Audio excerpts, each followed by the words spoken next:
여러분 오늘도 평안한 밤 보내셨습니까? 5월 16일 월요일 주님과 함께하는 완벽한 오늘 시작하겠습니다. 오늘은 시편 34편 1절부터 22절까지 모든 것이 하나님의 은혜다라는 제목으로 말씀을 나누고자 합니다. 본문 말씀 제가 읽어드립니다. 내가 여호와를 항상 송축하며 내 입술로 항상 주를 찬양하리이다. 내 영혼이 여호와를 자랑하리니 공고한 자들이 이를 듣고 기뻐하리로다. 나와 함께 여호와를 광대하시다 하며 함께 그의 이름을 높이세.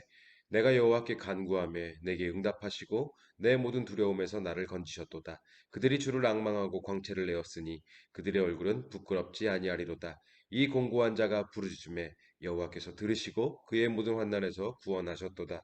여호와의 천사가 주를 경유하는 자를 둘러 진치고 그들을 건지시는도다. 너희는 여호와의 선하심을 맛보아 알지어다. 그에게 피하는 자는 복이 있도다. 너희 성도들아 여호와를 경외하라. 그를 경외하는 자에게는 부족함이 없도다. 젊은 사자는 궁핍하여 줄일지라도 여호와를 찾는 자는 모든 좋은 것에 부족함이 없으리로다. 너희 자녀들아 와서 내 말을 들으라. 내가 여호와를 경외하는 법을 너희에게 가르치시리로다. 생명을 사모하고 연수를 사랑하여 복받기를 원하는 사람이 누구뇨? 내 혀를 악에서 금하며 내 입술을 거짓말에서 금할지어다. 악을 버리고 선을 행하며 화평을 찾아 따를지어다. 여호와의 눈은 의인을 향하시고 그의 귀는 그들의 부르짖음에 기울이시는도다. 여호와의 얼굴은 악을 행하는 자를 향하사 그들의 자취를 땅에서 끊으려 하시는도다. 의인이 부르짖음에 여호와께서 들으시고 그들의 모든 환난에서 건지셨도다. 여호와는 마음이 상한 자를 가까이 하시고 충심으로 통회하는 자를 구원하시는도다. 의인은 고난이 많으나 여호와께서 그의 모든 고난에서 건지시는도다. 그의 모든 뼈를 보호하심이여 그 중에서 하나도 꺾이지 아니하도다. 악이 악인을 죽일 것이라 의인을 미워하는 자는 벌을 받으리로다. 여호와께서 그의 종들을 영혼을 속량하시나니 그에게 피하는 자는 다 벌을 받지 아니하리로다. 아멘. 오늘 이 시편 34편은요. 다윗이 아비멜렉 앞에서 미친 채 하다가 쫓겨나서 지은 시 이런 표제가 붙어 있는데요. 사무엘상 21장의 내용을 배경으로 하고 있습니다. 먼저 어떤 사건이 있었는지 간단하게 살펴보자면요.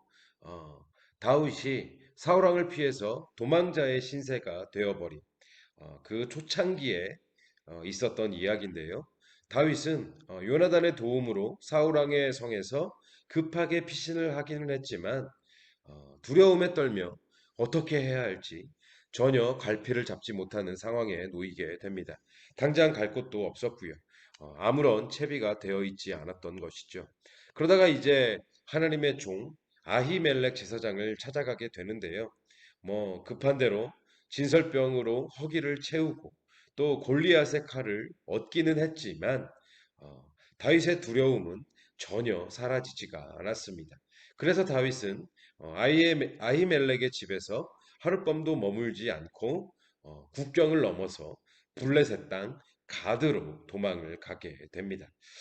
하지만 다윗의 이 선택은요, 굉장히 좋지 못한 악수가 되고 말죠. 잘못된 선택을 했다는 것인데요. 이 블레셋 땅 가드의 왕 아기스와 그의 신하들이 다윗을 단번에 알아본 것입니다. 블레셋 사람들이 다윗을 어떻게 알아보았느냐? 3, 4년 전에 다윗이 죽인 골리앗. 이 골리앗이 블레셋의 장수 아니었습니까? 다윗은 블레셋의 원수였던 것이죠. 그래서 이제 사울 왕을 피하려다가 블레셋 사람들에게 잡혀서 죽을 처지에 놓이게 되었는데 그런데 이때부터 다윗의 엽기적인 행동이 시작이 됩니다. 다윗이 블레셋 사람들 앞에서 미친 척을 한 것이죠. 침을 질질 흘리면서 대문짝에다가 손가락으로 뭔가를 이렇게 끄적끄적거리는 미친 사람들이 종종 하는 그런 행동들 떠올리시면 될 텐데요. 이런 식으로 다윗이 미친 척을 했다는 것입니다. 그런데 이때 당시의 사람들은요, 정신병이 있는 이렇게 미친 사람들을 귀신이 들렸다고 믿었기 때문에 절대 해를 가하거나 죽이지 않았습니다.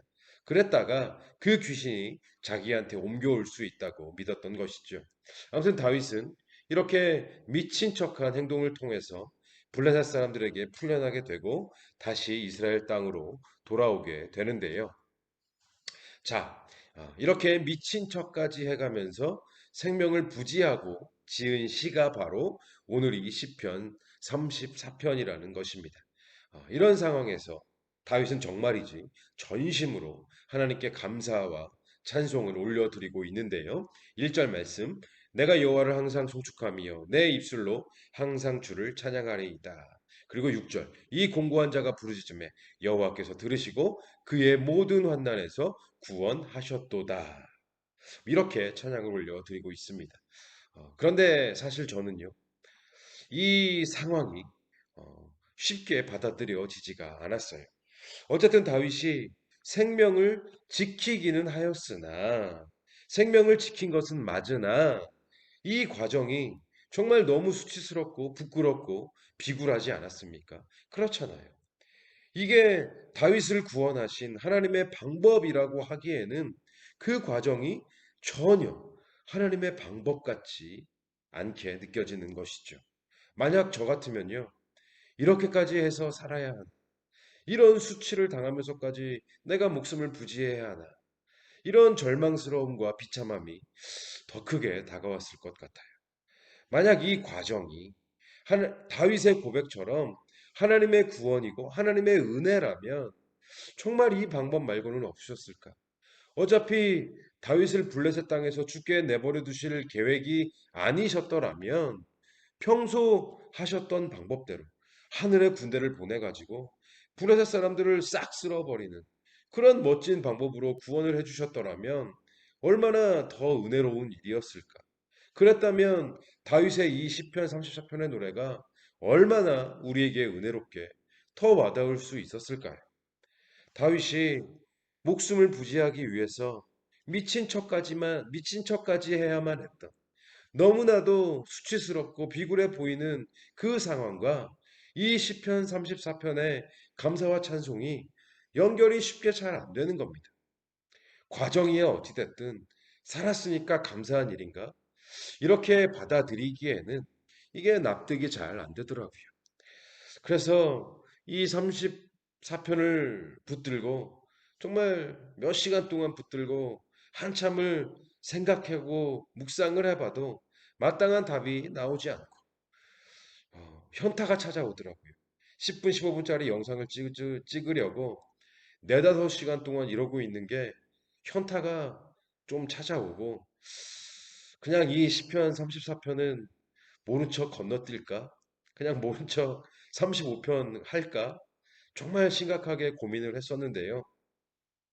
사실 포기하려고 마음을 먹고 일어나서 화장실에 가는 그 찰나에 갑자기 찬양의 가사가 하나 떠오르더라고요. 모든 것이 은혜, 은혜, 은혜, 한없는 은혜.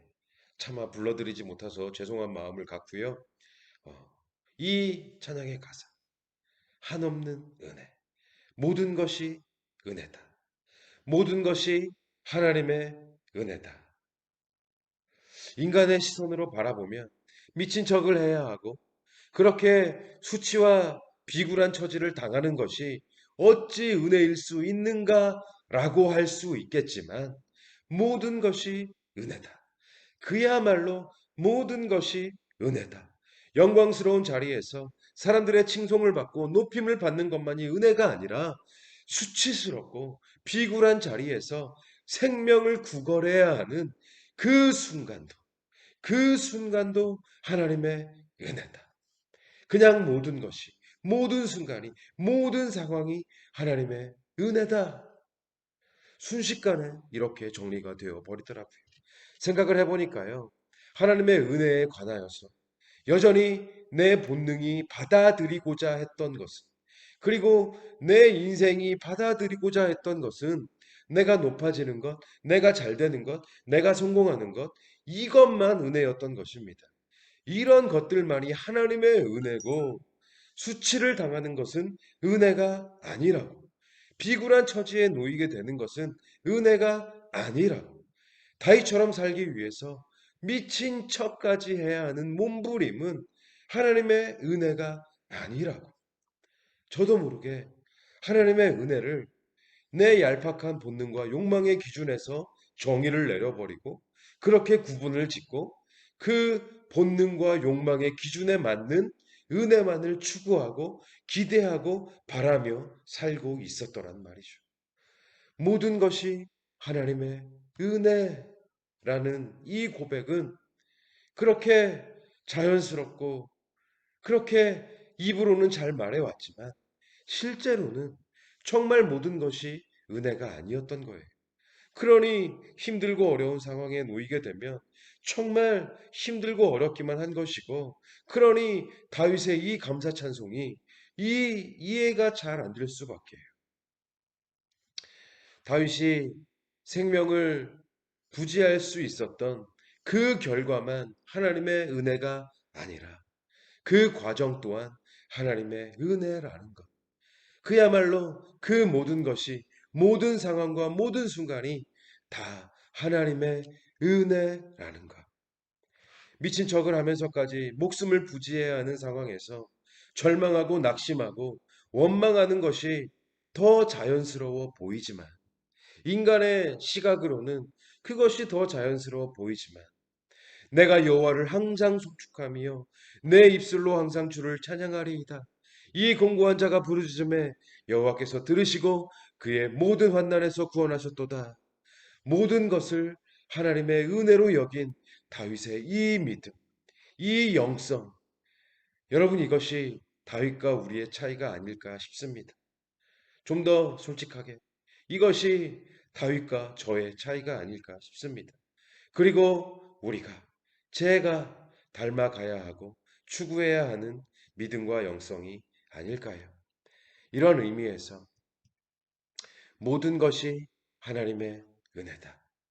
우리가 너무 쉽게 말해왔던 이 고백에 관하여서 우리 자신을 돌아보며 점검하는 시간을 가졌으면 좋겠습니다.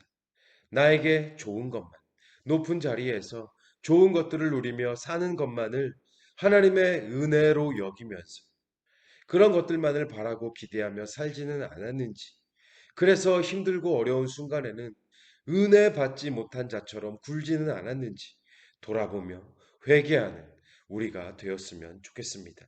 그리고 정말 모든 것이, 모든 순간이, 모든 상황, 기쁠 때나 슬플 때나, 좋을 때나 괴로울 때나, 성공할 때나 실패할 때나, 사나 죽으나 나를 향하신 하나님의 은혜임을 깨달으며 그 은혜를 누리며 다윗과 같이 하나님을 찬송하는 저와 여러분들의 삶이 되었으면 좋겠습니다.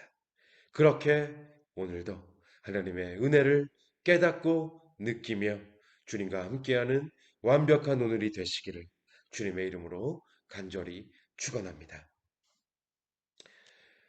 오늘의 기도 제목을 드립니다. 시간을 내셔서 꼭 5분 이상씩 기도하시면 좋겠습니다. 이 5분의 기도가 오늘 우리의 24시간을 살릴 줄로 믿습니다. 첫째, 내가 바라고 기대했던 하나님의 은혜가 나의 악한 본성과 욕망의 기준이 만들어낸 은혜가 아닌지 돌아보게 하시고 회개하게 하옵소서. 둘째, 모든 것이, 모든 순간이, 모든 상황이 나를 향하신 하나님의 은혜임을 깨달을 수 있는 믿음과 영성을 허락하여 주옵소서. 셋째, 기쁠 때나 슬플 때나, 좋을 때나 괴로울 때나, 성공할 때나 실패할 때나, 사나 죽으나 모든 것이 하나님의 은혜임을 진심으로 고백할 수 있는 인생이 되도록 도와 주옵소서. 넷째, 온맘교회와 송대성 목사와 그리고 가정을 위해서 기도해 주시기를 부탁드립니다.